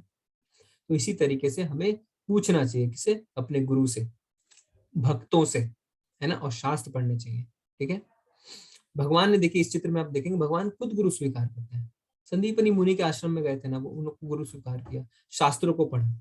तो हम कौन होते हैं ना, हमें भी तो स्वीकार करना चाहिए। भगवान तो वेदों के रचयिता है, भगवान तो वेद को जानते हैं, फिर भी उन्होंने स्वीकार किया, किस लिए, जिससे हम यह जान सकें कि जब भगवान गुरु स्वीकार करते हैं तो हमें भी गुरु स्वीकार करना चाहिए, हमें भी शास्त्र पढ़ने चाहिए, हमें भक्तों का संग लेना चाहिए। ठीक है ना, तो तीन चीजों को हमें कभी कुछ भूलना नहीं है, क्या, एक गुरु, एक साधु और एक शास्त्र। तो हमेशा गुरु के पास जाना चाहिए, साधु यानी भक्त के पास जाना चाहिए, और शास्त्र पढ़ने चाहिए। कोई भी कार्य इन्हीं के अनुसार करना चाहिए। ठीक है, गुरु साधु शास्त्र। तो हम इस अध्याय का अंत में आ गए, श्री प्रभुपाद जी के कुछ शब्दों से अंत करेंगे। शास्त्रों में वे चार मुख्य दोष नहीं पाए जाते जो बद्धजीव में पाए जाते हैं। ठीक है, हमने अपने चार दोष देखे थे ना, क्या क्या, अपूर्ण इंद्रियां, तुम्हारी इंद्रियां जो पूर्ण नहीं है, जैसे कान, है ना, हमने बताया था ना कि जैसे चमगादड़ जो आवाज निकालते हैं हम सुन नहीं सकते, अपूर्ण इंद्रिय। कपटता, कपटता मतलब चीटिंग टेंडेंसी, हम दूसरों को धोखा देते हैं, है ना, हमारे अंदर एक टेंडेंसी रहती है दूसरों को धोखा देने के लिए। त्रुटि यानी हमारे अंदर कमी है, हम मिस्टेक्स करते हैं। और मोहग्रस्त, इल्यूजन में आ जाते हैं ना, जैसे हमें रेगिस्तान में पानी दिखने लगता है। तो हमारे अंदर ये चार कमियां हैं, अपूर्ण इंद्रियां, कपटता, त्रुटि और मोहग्रस्त होना। पर जो शास्त्र है उनके अंदर ये चार कमियां नहीं है। इन चार दोषों के कारण बद्धजीव विधि विधान बनाने के लिए अयोग्य होता है। तो इसीलिए हम नियम बना ही नहीं सकते हैं, क्योंकि हम कंप्लीट है नहीं, हम पूर्ण है ही नहीं। अतएव विधि विधान जिनका उल्लेख शास्त्र में होता है, जो इन दोषों से परे होते हैं, सभी बड़े बड़े महात्माओं, आचार्यों तथा महापुरुषों द्वारा बिना किसी परिवर्तन के स्वीकार कर लिए जाते हैं। देखिए क्या बोल रहे हैं कि बड़े बड़े महात्मा स्वीकार करते हैं, तो हम कौन होते हैं, हम क्यों बोलते हैं कि हम अपने मनमाने ढंग से चलेंगे। ठीक है, भगवान ने शास्त्र लिखे ही क्यों, बताए क्यों, इसीलिए ना कि जिससे हम उन्हें पढ़ सके, मैनुअल है हमारे लिए ना। शास्त्रों के नियमों का पालन किए बिना कोई सिद्धि प्राप्त नहीं कर सकता। अतएव जो शास्त्रों के तात्पर्य को वास्तव में समझता है वही भाग्यशाली माना जाता है। ठीक है ना, अब देखिए फॉर एग्जांपल सरकार ने जो नियम बनाए, उन्होंने बोला कि गाड़ी जो है लेफ्ट हैंड ड्राइव करें, अगर आप राइट हैंड ड्राइव करेंगे तो आप कहाँ, आप जेल में जाएंगे, पकड़ेगी ना पुलिस आप। तो इसी तरीके से जो भगवान ने नियम बनाए हमें उससे जरूर उसका पालन करना चाहिए। ठीक है, यह भौतिक शक्ति प्रकृति के तीन गुणों से बनी है। इसके पूर्व कि भगवान के ज्ञान का मार्ग खुले, मनुष्य को कम से कम सतोगुण तक ऊपर उठाना चाहिए। तो क्या बोले प्रभुपाद जी कि कम से कम सतोगुण तक ऊपर उठो, क्योंकि सतोगुण पे उठ जाओगे तो आपको रनवे मिल जाएगा, फिर आपका एरोप्लेन टेक ऑफ हो सकता है। और अगर हम तमो और रजो में फंसे रह जाएंगे तो हमारे लिए बहुत मुश्किल हो जाएगा।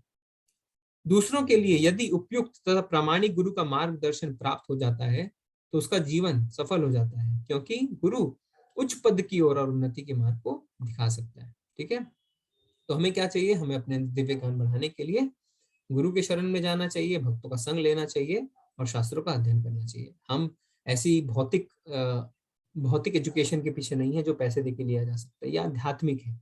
और इसके लिए जब तक हम गुरु के पास नहीं जाएंगे, उनसे विनीत भाव से प्रश्न नहीं करेंगे, उनकी सेवा नहीं करेंगे, तब तक ये ज्ञान हमारे हृदय में प्रज्वलित नहीं होगा।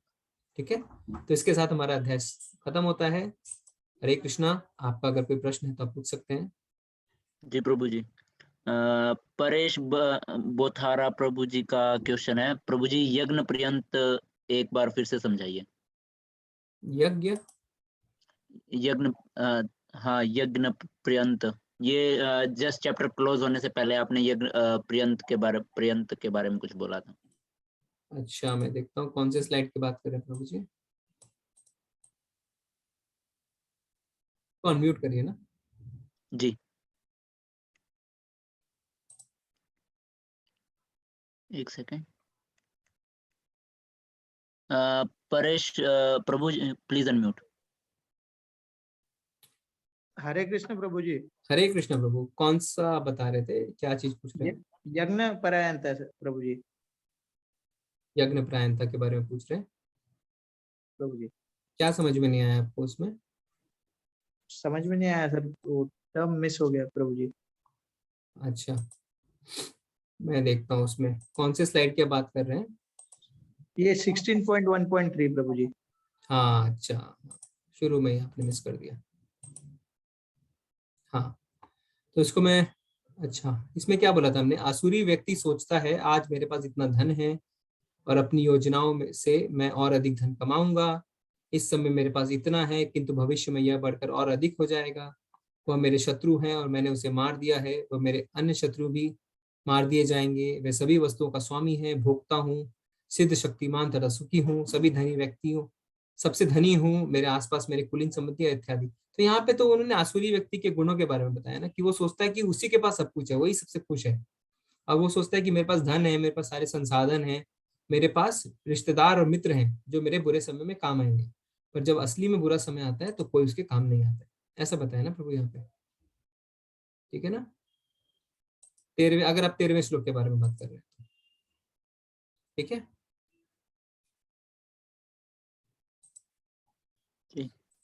कीर्ति माता जी पूछ रही हैं, गुरु कैसे बनाए जाते हैं, गुरु दीक्षा के बारे में पूछ रही हैं। हाँ माता जी, इसके बारे में हमने पहले बताया था ना कि आपको जो 4 संप्रदाय हैं उनमें से किसी भी एक संप्रदाय में आप जा सकते हैं, और उसमें आप किसी गुरु के पास जाते हैं तो उनसे आप पूछ सकते हैं कि आप कौन से संप्रदाय से, हमें थोड़ा समझाइए आप। अगर आपको लगता है कि वो गुरु शिष्य परंपरा को फॉलो करते हुए आ रहे हैं जो भगवान श्री कृष्ण तक जाती है, तो आप गुरु बना सकते हैं। ठीक है ना? प्रामाणिक गुरु होने चाहिए, झोला छाप गुरु नहीं होने चाहिए। तो यही है ना? और फिर जब एक बार आप दीक्षा ले लेते हैं, देखिए कभी कभी क्या होता है कि दीक्षा इतनी आसानी से नहीं मिलती, इस्कॉन में दीक्षा आसानी से नहीं मिलती है ना। तो जैसे जो माला जप है, 16 माला जप करनी है या 4 रेगुलेटिव प्रिंसिपल्स फॉलो करने हैं, तो 3-3 साल तक जो गुरु होते हैं ना वो आपको टेस्ट करते हैं कि आप उसको फॉलो कर रहे हैं कि आप उसको फॉलो नहीं कर रहे हैं। तो उसके बाद वो दीक्षा देते हैं। तो कभी कभी ऐसा कहा जाता है कि गुरु शिष्य को चुनते हैं, शिष्य गुरु को नहीं चुनते। ठीक है माता जी। प्रभु जी, अजय शर्मा प्रभु जी का क्वेश्चन है कि प्रभु जी, जैसे हम भगवान से लड़कर इस धरती पर आए हैं, अगर हम भगवान के धाम पहुंच जाते हैं और फिर से भगवान से लड़ते हैं धरती पे आने के लिए, तो फिर से हम धरती पे आ जाएंगे। तो फिर ऐसा क्यों बोला जा रहा है कि भगवान के धाम जाकर हम कभी वापस नहीं आएंगे, फिर से लड़के आ गए हम तो? हाँ, मेरा भी ये प्रश्न था प्रभु जी, और मैंने भी पूछा था मैंने भी, मुझे याद है मैंने प्रश्न पूछा था, तो मुझे यही जवाब मिला था कि हमने भगवान से द्वेष किया। देखिए, आत्मा की इच्छा कभी खत्म नहीं होती, आत्मा की इच्छा हमेशा रहती है। तो जब हम भगवान के पास भी होते हैं ना, और बहुत लोग मायावादी भी रहते हैं ना, हम खाली भगवान में लीन हो जाना चाहते हैं, तो हमने इच्छा करी कि हमें भोग करना है। तो भगवान क्या है? भगवान हिटलर नहीं है, रूलर ऐसा नहीं कि जबरदस्ती करते हैं, वो हमेशा आपकी इच्छाओं का मान की पूर्ति करते हैं। तो भगवान ने कहा कि ठीक है, तुम्हारी इच्छा है, तुमने मुझसे द्वेष, क्योंकि हम भगवान को देख नहीं पाते हैं। भगवान क्या कहते हैं? मैं परम भोगता हूँ। तो हम ईर्ष्या करने लगते हैं, अरे भगवान भोग कर रहे हैं, मैं भोग नहीं कर रहा, मैं सिर्फ सेवा किए जा रहा हूँ। तो ये भाव हमारे अंदर जब रह जाता है, जब हमारी इच्छा रह जाती है, तो भगवान बोलते हैं कि ठीक है, कोई बात नहीं, अगर तुम्हारी ऐसी इच्छा है तो तुम जाओ। तो जब भगवत धाम हम जाते हैं ना, तो वहां पे हमारी इच्छाएं जो है वो हमेशा भगवान की सेवा की रहती है। इसीलिए हम कहते हैं कि हम वापस नहीं आते। और क्या है प्रभु जी कि बहुत लोग हैं, खाली एक लोक नहीं है, बहुत सारे लोग हैं। तो हम किस लोक में कहाँ थे, कब थे, हमें खुद ही नहीं पता है। पर यह है कि भगवान का जो परम धाम है उससे वापस नहीं आते हैं। कब? जब हम पूरी तरह शुद्ध हो जाते हैं, जब हमारे अंदर ये द्वेष आते ही नहीं है, हमें सिर्फ भगवान की सेवा ही चाहिए। ठीक है प्रभु जी, मुझे जैसा जवाब मिला था मैंने आपको वैसा जवाब दिया। ठीक है। प्रभु जी, हाँ जो वो प्रभु यज्ञ परायणता के बारे में पूछ रहे थे ना, हाँ हाँ वो ये 16 चैप्टर का 3rd श्लोक का वो है। हाँ, थर्ड श्लोक, क्योंकि उसमें तो जो उन्होंने बोला ना वो तो मैंने, वो इवन तो अलग ही 3rd भी था। नहीं, ये फर्स्ट में आ जा रहा है प्रभु जी, ये यज्ञ परायणता। रुकिए मैं बताता हूँ। हाँ, फर्स्ट श्लोक में। जी, हाँ परफॉर्मेंस ऑफ सेक्रीफाइसेस। सो यज्ञ वगैरह जो कंटिन्यूअसली यज्ञ करना अपने जीवन में, मेरे हिसाब से लाइक यही इसका अच्छा, वो है। आप गुणों की बात कर रहे हैं। जी जी जी हाँ, आप समझ में आया मुझे। अच्छा अच्छा अच्छा अच्छा अच्छा, पहले श्लोक में यज्ञ परायण था। अच्छा, आप समझ जी में आया। नहीं नहीं, उसका तो हमने क्या बताया ना कि कलयुग में पवित्र नाम का जप यज्ञ परायण था। जो गुण बता रहे हैं ना, जो दैवी जी जी दैवी, हाँ दैवी गुण, यानी कलयुग में पवित्र नाम का जप करना। हमने क्या बताया कि भगवान कहते हैं कि जितने भी यज्ञ हैं उसमें सर्वश्रेष्ठ यज्ञ क्या है? जो मैं हूँ, नाम जप जप। यज्ञ। हाँ, जी, तो नाम संकीर्तन करना प्रभु जी, यज्ञ परायणता का अर्थ वो है। ठीक है, आप गुणों की बात कर रहे थे। ठीक है प्रभु, ठीक है। अजय शर्मा जी पूछ रहे हैं, तो क्या हम पहले पूरी तरह शुद्ध नहीं थे जो धरती पर आए हैं? हाँ, हमने इच्छा करी ना भोग करने की प्रभु, तभी तो हम आए। पनिशमेंट है ये, पनिशमेंट है कि भगवान कहते हैं कि भोग करना जाओ, क्योंकि ये तो भगवान ने क्या कहते, दुखालयम अशाश्वतम। जिन्होंने बनाया है वो खुद ही कह रहे हैं कि ये सृष्टि, ये पृथ्वी जो है वो दुखों से भरी हुई है। जो बना रहे हैं वो खुद ही कह रहे हैं, तो फिर हमें तो मानना है। और हम तो एक्सपीरियंस भी करते हैं, दुख तो है ही। अशाश्वतम यानी टेम्पोररी। तो ये तो पनिशमेंट मिली है। पनिशमेंट कब मिलती है? जब हम गलत राह पे चल जाते हैं ना प्रभु। ठीक है। जी, कंप्लीट हो गए प्रभु जी क्वेश्चंस? और किसी का कोई प्रश्न नहीं है ना? नहीं प्रभु जी।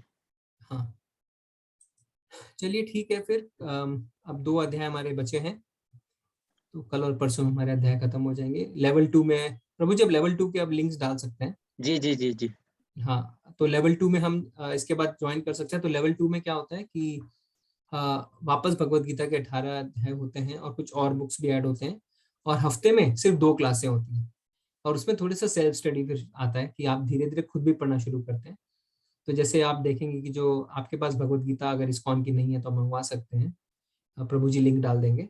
तो उसमें तात्पर्य लिखते हैं प्रभुपाद जी, जिससे हम समझते हैं कि क्या है जो भगवान ने श्लोक का है, उसका क्या तात्पर्य है। तो वो आप धीरे धीरे अपने आप पढ़ना शुरू करते हैं। और हफ्ते में जो 2 क्लासें होती हैं उसमें आप अपने टीचर से डिस्कस करते हैं। और स्टडी ग्रुप्स बनते हैं जिसमें आप आपस में भगते हैं, आपस में डिस्कस कर सकते हैं। तो बड़ा अच्छा रहता है। फिर इसी तरह लेवल 2, लेवल 3, लेवल 4 तक चलता है। ठीक है। तो इसमें पूरा डिटेल स्टडी होता है। आप भक्तों के साथ रहते हैं। और ऐसा नहीं कि रोज क्लास कर रहे हैं, हफ्ते में सिर्फ 2 दिन क्लास होती है। तो अगर आपको अपनी भक्ति की यात्रा जारी रखनी है आगे, तो आप लेवल 2 ज्वाइन कर सकते हैं ना। ठीक है। हाँ, तो ये लिंक मिल जाएगा आपको, आप उसमें ज्वाइन कर सकते हैं। ठीक है प्रभु। जी। हम्म, ठीक है, तो फिर आज चलते हैं, कल मिलेंगे। 2 दिन हमारे शेष हैं। अगर किसी का कोई सुझाव है, किसी का कोई फीडबैक है, तो प्रभु जी वो फीडबैक का भी आप लिंक डाल सकते हैं ना। जी प्रभु जी। एक फीडबैक का लिंक होता है और एक वॉलंटियर अगर कोई करना चाहता है, जैसे विवेक प्रभु है ना, को होस्टिंग कर रहे हैं, और कोई इस तरीके से वॉलंटियर करना चाहता है, तो उसका भी लिंक से आप अपना नाम बता सकते हैं, तो आप भी सेवा में लग सकते हैं।